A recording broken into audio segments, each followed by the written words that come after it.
Welcome back to 34. This episode is a little different. It's not a story, it's a conversation, meeting between two people who can deeply about presence, connection, and the courage it takes to stay, especially when it's easier to run. I'm joined today by Elin, and some of you have already heard her story in a previous episode. A very beautiful, tender chapter about rediscovering her own rhythm. But today we're widening the lens because what Elin carries isn't just a personal journey, it's a deeper reflection of what it means to be human, to feel, to desire, to choose love over fear. So let's begin. Elin, welcome back to 34. I'm really happy to have you here again. Thank you. I'm glad to be here. With something very simple and also not simple at all. What does presence mean to you? It means being conscious, being here, not thinking about yesterday or tomorrow. Like put your full attention to this moment. Yeah, your full attention, your full being to experience everything in just this moment. The wind, the look, the smell, the contact. Living in real time. Yeah, exactly. But what is time then? When it happens, exactly when it happens. So, do you remember a moment when you felt completely present in your body as well as in your breath? Yeah, I try to have those moments at least once a day now. I don't believe that our minds, they cannot be quiet, but being present is to accept the mind, the thoughts, the blur that's going on up there, but not reacting on them. Or you accept that they're there, but maybe you don't listen so much to them. You being like to connect with your body, like feel your weight on your sit bone, under your feet, or like, as I said before, the wind. Or for me, it's easier to be present when I have sensations, like when I start to sense my own body. And I think that is also why the Western countries sometimes use sex to go into present, because that is so many strong sensations that you cannot be somewhere else except from in your body. Yeah, and then you use it as a vessel to keep you in the present somehow. Yeah. Okay, but what about the opposite then? A moment where you weren't in your body at all? Oh yeah, all the other time except from that one moment every day. No, but it is like we live in a hard society. We live in a fast speed, efficient society where productivity and prestation is like the things we feel good about, and everyone wants to be proud of themselves or make others proud for doing things to prestate, to accomplish things. It's hard to cherish someone for just being, because you can't see it really. There's nothing you do, you just are, which also is cherished if you do it with your full being, with the full experience of it, because it's what do you say, contagious. Like if I'm being present, you are that too. It's transmitted. Yeah. Yes, it's contagious and such. contagious. Yeah. Yeah. Thank you for that. And what about stories that you were told about your body, about pleasure, about being a woman that has formed you or shaped you in any shape or form? Oh, that is an awful story. An awful story. It is. Yeah, it is. When I look back, so I started to be sexual active when I was 15. That is 20 years ago. I had no clue. Like, I didn't even know that men got hard when they wanted to have sex. It was like me and my first boyfriend and I were like kids trying to explore, that thing was nice because we both were kids trying to learn. But I mean, in his perspective, it was more like in porn, which became my perspective as well because I didn't have any other experience. And I spent so much energy and so much suffering for not being proud or happy about myself, which is like a painful realization because it also makes me not enjoy my whole body, my full pleasure either. Not being happy with myself. Yeah. Do you think a lot of women carry shame they can't even name? Yeah. I think it's so normalized that you don't really see it as shame anymore. It's just like, I don't like saying that either, but women can be so mean to each other as well.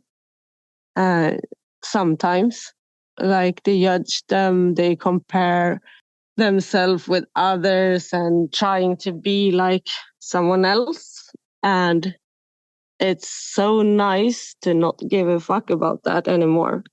To just be proud of your body, be proud of your sexuality, be proud of everything that you are.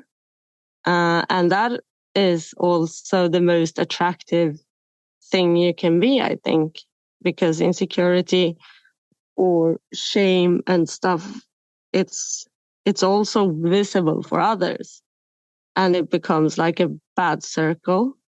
Me not being happy with myself, other people judging me, I'm blaming myself even more. And then it's on in a circle instead of breaking it and say, hey, yeah, okay, you think that, but I'm proud of it. Yeah. And I mean, slut shaming, I think that that's been going on for hundreds and hundreds of years. And I don't think that many of us women understand how deep it is in our bodies as well.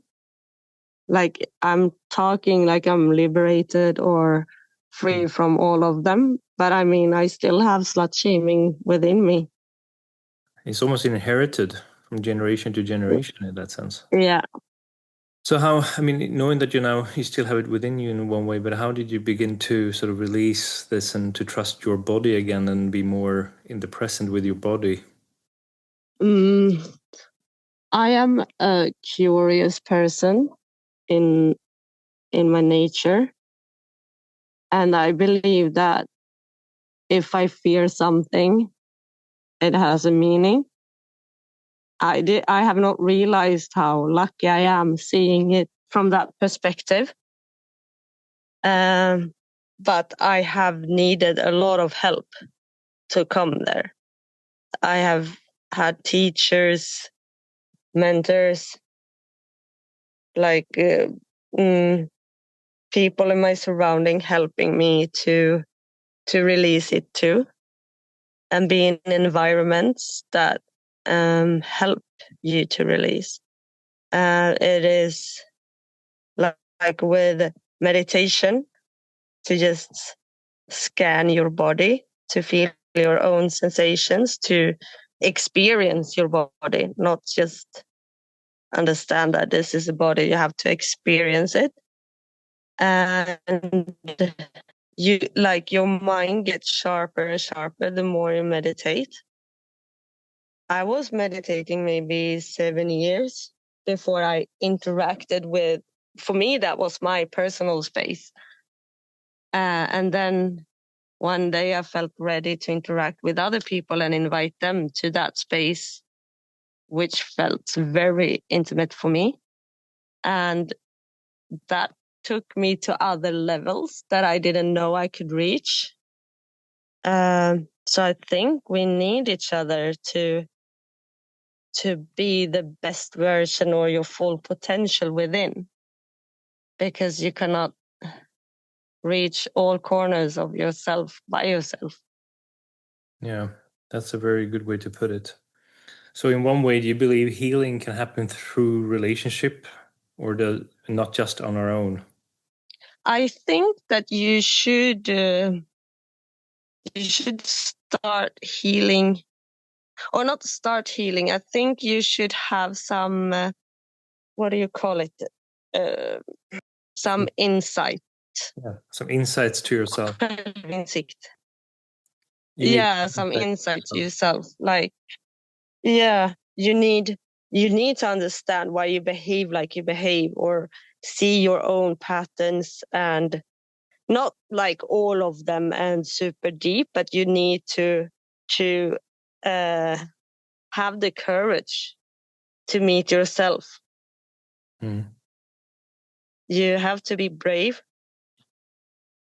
and want to explore even your not so attractive sides, and that is like the surface of healing. And then you start interacting with others and get triggered, and then you need even more courage to actually heal, to be vulnerable, to express yourself, to communicate. Because if you, like, every human being wants to be seen and heard. Yeah. And if you're vulnerable and demand anything or say something that people won't like, it's a risk that you will not be loved by that person. And if you're not loved, you're not a part of the society or the community. And that means you're alone, and that can make you die. And that's something very tender, and I think that's a moment when things get really real. It's like intimate and raw, if you will. And a lot of people run when that happens, right? Yeah. Particularly those of us with more avoidant patterns tend to run, right? So why do you think that happens? Yeah. It is always easier to do what you used to do. To do something new, it demands courage. You have to be brave. You have to face it. You have to stay. And it can be awful staying in a situation where you don't like, where you don't want to be, and being too intimate with someone. It's a risk of being rejected or hurt. So it's easier to run and hurt someone than being hurt, than feeling powerless or being rejected, which sometimes I think people are more scared of the feeling of it rather than when it happens. That is the worst thing that can happen. But like, sometimes I get a feeling that people are more scared of the feeling of being hurt than being hurt. So you're scared of a feeling rather than being hurt. And I see a lot of people just building walls around themselves, around their hearts in that sense. So for you, though, what helps you to stay even when it gets uncomfortable? I do a lot of things trying to keep my heart open. Sometimes I succeed, sometimes not. But I'm being conscious and practice some methods that helps me open up my heart, but also includes compassion and understanding. So it's more going up in a dimension about yourself, about your own insights or your own perspectives, then it's easier to see it more clearly, to understand all parts or all perspectives. So what helps me, like if it is a situation where like my impulse of running is there, it's just I'm just forcing myself to stay. Kind of forcing, it sounds hard, but it is forcing. Yeah. So you're fighting the avoidant traits that makes you want to run. Yeah. Not all the time, but sometimes. Yeah. Now it takes courage. Yeah. And you've spoken before. Yeah, sorry. No, go. You've spoken before about the importance of feeling safe, not just physically but emotionally. So with this in context, then what does emotional safety mean to you? I think emotional safety is the biggest and most truthful way of showing affection and love to someone else. It's like the most intimate and most sacred thing you can give someone else. It's also, for me, it's like being a mature human being, to being a compassionate and loving person. And emotional safety, it's not common, and it's quite sad. So with that though, what does it look like when a man truly holds space for a woman, when he doesn't just listen but really feels her? Like what happens within. Yeah, how does it feel? What does it look like when a man truly holds space for a woman? I have experienced that few times during my 35 years. But when it happens, it's like an extremely deep relaxation. It's like you feel light up, I feel fulfilled. I feel safe and accepted and really loved. And this was not with my partner. There was not a boyfriend that gave me this. It was just someone I date sometimes, and A situation. that has become a situationship, and that has become like what do you say? I'm thriving to achieve it in a relationship. Yeah. You aspire in a relationship. Yeah, exactly.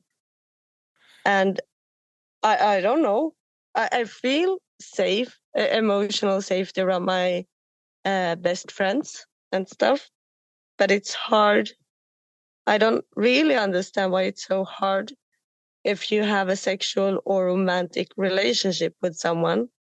It's harder to reach the point of emotional safety.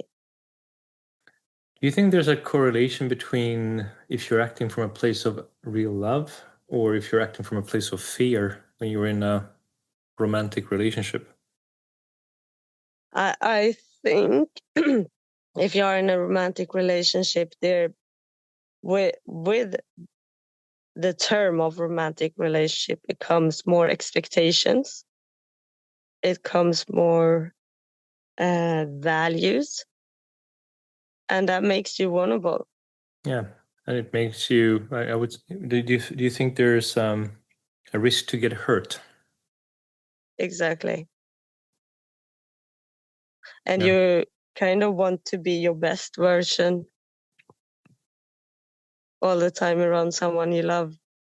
And also, maybe it can be that it's harder to feel emotional safety with a sexual or romantic partner because it comes with expectation or conditions. It's not unconditional. It's not unconditional love. No. Maybe not. That's a very nice insight. Mm.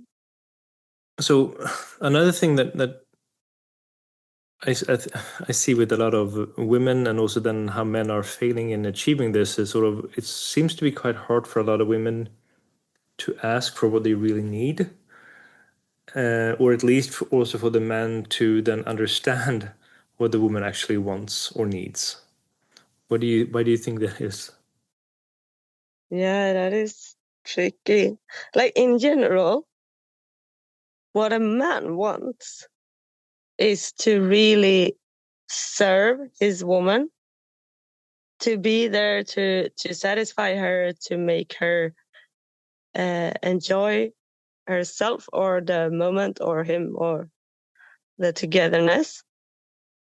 And he really wants to please her. And women, I don't think women wants to be needy or demanding or bossy. And they really don't want him to feel not confident or not good enough. So there is this Renee Brown who do research in shame. So when women feel shame, they feel like they get shame when they're not the perfect mother, the perfect friend, the perfect girlfriend, the perfect wife, the perfect sex partner, and so on. And when a man get criticized, he feels shamed over his being. Yeah. And sometimes when I ask a man, can you do this instead? I really like when you do that. If it's become too many of those wishes or anything, they can feel like, okay, it's like the energy is out. It feels like I don't do anything right. And that is like giving them a turn to their ego. So You're for me, you're belittling the guy in that sense, right? So he feels, yeah, he doesn't feel good enough, yeah, which exactly. is a boring feeling though. So I understand, but I mean, um, I expect a man to work on his ego as well. I don't say it because I want to put shame on you, or I say it in a constructive way that this is what I like. It's nothing about your person or your being. Yeah. But it is still taking as criticism towards his being. So for me, it's important that a man works on his ego to make me feel safe as well. Yeah. This Because is I sort of stand up. linked to that. So sorry. No, it's linked to the emotional safety piece, right? Yeah. And I spend a lot of time and energy to figure out how I can say it in the best way so I don't hurt him. Mm. No, it's a very nice balance between finding how you start communicating in the right way, and also not perceiving that as a criticism as such, but more like a constructive feedback that actually is about how you want to be met in the relationship. Yeah. Yeah. And I don't believe any woman likes the same thing anyway. So, and not in not every man either. So to interact with someone new, you have to communicate. You have, if you want like to be pleased or to really feel satisfied, You should know what you like and being able to communicate it, because otherwise the only one you trick is yourself, and you don't get as good pleasure as you can, which is boring. It is. Talking about pleasure, what does it mean for you to receive? Maybe not just love or sex, but also like presence. It can be very touching. When you ask that, I realize how fucked up it is, but it's easier to receive sexual actions. It's easier to be a receiver in sexual situations. In emotional situations, I practiced on it, and it's okay. I can be an emotional receiver. Yeah. Sometimes I can take over other people's feelings. That is a constant practice for me. But yeah, I practice on it. But to receive presence, it feels more sacred. It feels more truthful and Honest? pure. Yeah, honest and pure. It's like a very, very nice gift to get from someone. Yeah. I like the idea of that. It's a very nice gift to receive. And I just something popped in my mind when you said here about it's easier for you to give and receive sort of sex and sexual pleasure than emotional. Yeah. And it's like you can control your body, but you cannot control your mind in one way. Or your emotions. Or your emotions for that matter. Yeah. Yeah, also like emotions are more vulnerable if you are, but the body tells you a lot of things too, but you really need to be like sensitive, and those little subtle sensations, you have to be able to read them. And Yeah. I haven't met so many people that can do that. So not everyone can read me in the same way as they can read my feelings, because feelings are harder to hide, or you can suppress them and stuff. But if you're going to reveal them, it's very naked and bold. I had another guest here, Britta, who said she talks a lot about the body never lies. Mm. And I think that's a nice way to just see that the body would actually work. If you say that you're feeling okay in a certain situation, the body might show you signs that it's actually not okay. Mm. I think quite a powerful way to actually listen to your body. Yeah, well, it is. But to receive, maybe it's also inherent and more feminine way to be the receiver. But then my body talks to that person. I don't have to talk. If I'm gonna talk feelings, it puts another effort in it as well. That is very true. And the body is already talking. I can't control it. Yeah. No, it's very beautiful. And with this, though, as well, when we talk about receiving and love and sex and presence, do you think that we've been too focused on performance instead of connection? Yeah, a lot more like 5-10 years ago. 10 years ago. But still, it can happen. But if it's get too much of performing, it's not attractive to me anymore. Like there's no point for me having sex with any emotional bond at all. Just sex, it makes me feel more lonely or more empty afterwards. That's a powerful. That's a powerful message there, that you feel sometimes more empty than fulfilled. Yeah. But what was the question?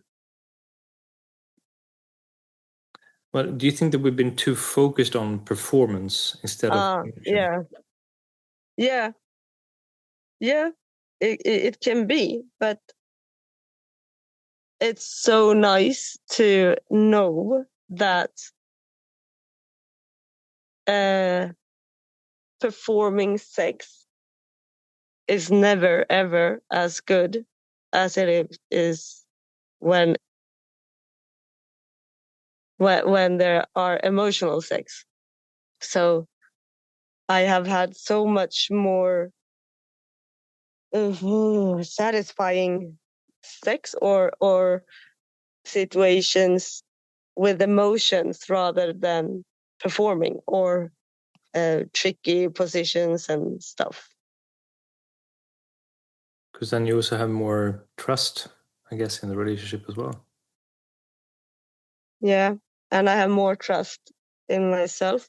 Like I've been with men that is not like in a very good contact with themselves emotionally, but then I kind of channeling it, or I am very present with my emotions, which which makes them be with it more, and they come afterwards like this is the best thing or the deepest thing and stuff. But I didn't get anything from it. The only thing I did was to show them that this is possible, or it's the same way as like giving a massage. You can give a good massage, you know where the muscles are, the knots and stuff. But if you don't, you like massage consciously or with an attention to your hands. Yeah. If you put attention to it, or in consciousness and conscious touch, everyone is like melting. Very true. And I think it's the same in sex.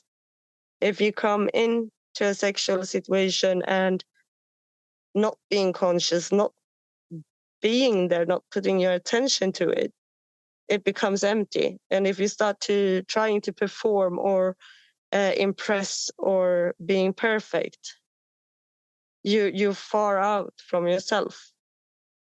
That is very true. Very beautiful.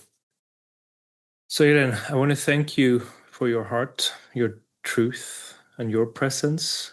And before we close, is there something you'd like to say to the people listening, especially those who are afraid of intimacy or asking for too much or of being fully, truly seen?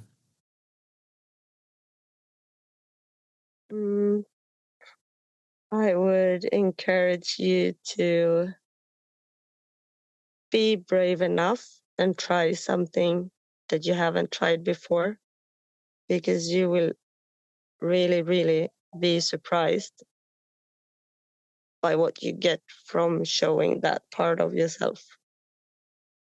You will get so much more back. You can't imagine how much you can get back. Yeah, that's very true and beautiful. Yeah, it is. I thank you again so much, Elin, for joining. Thank you. So, to everyone listening, thank you for joining us. This is not a conversation with a right answer. It's a reminder that love isn't a technique, And it's not about being perfect. It's about being willing. And I think willing to pause, to soften, and to say, this is me. Can you hold this? And maybe, just maybe, finding someone who says, yes, I am here. Share your thoughts in the comments or answer the poll. And if this resonated with you, please like and share, and let's spread this conversation. Thank you for being here, and see you in the next episode of 34O.